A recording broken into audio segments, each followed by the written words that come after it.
You wake up in darkness. The fire has burned low, leaving only a faint orange glow beneath a blanket of ash. Somewhere beyond the circle of light, branches crack under invisible footsteps. The night air is cold enough to sting your lungs, and every sound feels closer than it really is. You pull a fur cloak tighter around your shoulders. Your eyelids grow heavy. You blink once, then twice, and then nothing. Morning arrives. Birds are already singing. Sunlight filters through the trees. Yet one mystery remains. You remember lying down. You remember feeling sleepy, but you have no memory of crossing the boundary between being awake and being asleep. That strange blank space has followed every human who has ever lived. For almost all of human history, your ancestors slept beneath open skies, inside caves, or under simple shelters made from branches and animal hides. There were no locks, no electric lights, no perfectly quiet bedrooms. Falling asleep was never completely safe. Yet despite the danger, evolution designed the human brain to erase the very moment consciousness disappears. Modern life makes sleep seem ordinary. A mattress, a pillow, a phone screen glowing inches from your face. But your brain still carries software written hundreds of thousands of years ago, when losing awareness, even briefly, could mean becoming someone else's dinner. Here's the strange part. You never actually experience falling asleep. Instead, consciousness quietly switches off before your brain can record the event. That sounds impossible. How can you witness yourself becoming unconscious if witnessing requires consciousness itself? Neuroscientists have spent decades trying to answer exactly that question. Researchers studying sleep in laboratories use electroencephalograms, or EEGs, machines that measure tiny electrical signals produced by the brain. These recordings show that sleep does not arrive like flipping a light switch. Instead, the brain slowly shifts through different patterns of activity. As wakefulness fades, fast beta waves begin slowing into alpha waves. These are relaxed brain rhythms, often seen when your eyes are closed but you're still awake. Soon afterward, theta waves emerge. They signal the earliest stage of sleep, known as N1. N1 is surprisingly fragile. Many people awakened during this stage insist they were never asleep at all. Have you ever nodded off during a lecture, only to deny sleeping even though everyone saw it happen? That wasn't embarrassment alone. Your brain genuinely failed to create a lasting memory. Memory depends on structures deep inside the brain, especially the hippocampus. Think of the hippocampus as a librarian constantly filing today's experiences into tomorrow's memories. But as sleep begins, communication between different brain regions changes dramatically. The librarian essentially clocks out before the final pages of the day are archived. The result? The transition itself disappears forever. This isn't a flaw. It's probably an adaptation. Now, fair question. Why would evolution erase such an important moment? To answer that, imagine life 70,000 years ago. Your ancestors rarely slept alone.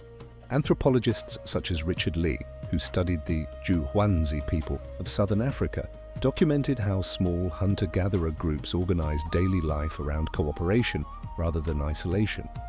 At night, families gathered close together around shared fires. Children slept beside parents. Older adults often remained lighter sleepers. Someone frequently woke during the night while others rested. There was no formal night shift. Instead, sleep overlapped naturally.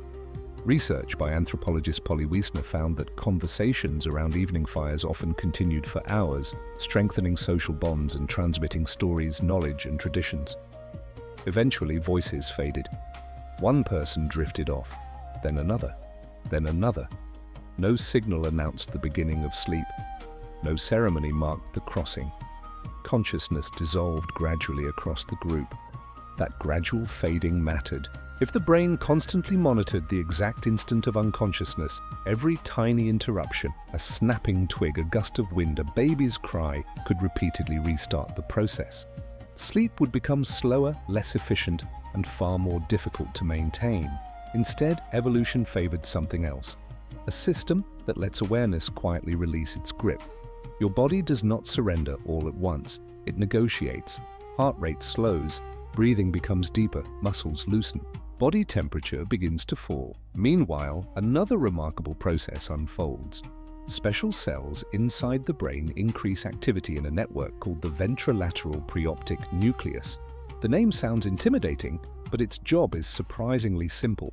It acts like an off switch by releasing chemicals that suppress wakefulness. At nearly the same time, another chemical called adenosine has been building throughout the day. Every hour you're awake, adenosine accumulates inside the brain, creating mounting pressure to sleep. Caffeine works because it temporarily blocks adenosine from delivering its message. The pressure remains. The message simply gets delayed. Eventually, biology wins. Then comes one of evolution's most elegant balancing acts. Even while consciousness fades, your senses do not disappear completely. Your ears continue monitoring important sounds. Your brain still distinguishes meaningful noises from harmless background information. A parent often sleeps through thunder, but instantly awakens at the faint cry of a baby. Why? Because sleep is never total disconnection. It is selective attention. Ancient humans depended on this ability every single night. Predators, storms, enemies, fire. The sleeping brain continuously evaluated danger without fully restoring conscious awareness. No schedule, no alarm, no place to be, only survival. Scientists studying sleep spindles, brief bursts of brain activity during light sleep, believe they help shield sleep from unimportant disturbances while still allowing significant signals to break through. It's as though your brain quietly whispers, "Ignore the wind, ignore the insects, but wake immediately if something truly matters." This filtering system likely gave sleeping humans an enormous evolutionary advantage. Deep sleep restores the immune system. It repairs muscles, it strengthens memory. But sleeping too deeply in a dangerous world carried obvious risks. Evolution found a compromise, not perfect safety, not perfect rest, just enough of both. Now think about your own bedroom. Locked doors, climate control, soft blankets, smoke detectors. You are probably sleeping in one of the safest environments any human has ever known. Yet your brain behaves as though lions could still be waiting beyond the darkness. That ancient caution explains why unfamiliar places often make sleeping harder. Researchers call this the first night effect. During the first night in a new environment, one hemisphere of the brain remains slightly more alert than the other. It's a subtle form of biological vigilance, a leftover survival strategy from a time when unfamiliar territory could be deadly. Your ancestors never fully trusted a new campsite, neither does your brain, even after thousands of generations. Here's the thing. The greatest obstacle to sleep today is rarely predators. It's thought. Modern humans carry endless, unfinished conversations into bed. Emails, bills, notifications. Tomorrow has deadlines. Artificial light delays melatonin. The hormone that signals darkness has arrived. Endless stimulation convinces ancient neural circuits that the day never truly ends.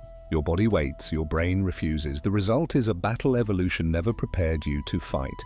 Ironically, the mystery of forgetting the moment you fall asleep reveals something profound. Consciousness was never designed to supervise every biological process. You don't remember digesting dinner, you don't remember most of your immune system fighting infection, and you don't remember surrendering to sleep. Some of life's most important work happens precisely when awareness steps aside. Perhaps that's the lesson your ancestors unknowingly passed down across tens of thousands of years. Trust the process, release control, allow biology to do what it has practiced through countless generations. Tonight, you'll lie in bed once again, you'll adjust the pillow, maybe glance at the ceiling, maybe replay the day one last time. Your eyelids will grow heavier, your thoughts will drift. One sentence will blur into another, and then nothing. Tomorrow morning, you'll wake believing sleep arrived in an instant. But it didn't. Your brain quietly crossed one of nature's most extraordinary boundaries without leaving a single memory behind. You wake up remembering the morning, but never the crossing. Perhaps that is the greatest illusion your mind performs every single day. In a world obsessed with tracking every minute, optimizing every habit, and filling every silence, your oldest biology still insists that some transitions cannot be witnessed. measured, or controlled. Your hunter-gatherer ancestors accepted that mystery without question. Modern life urges you to control everything, even sleep itself. Yet every night, your ancient brain reminds you that true rest begins only when you finally let go.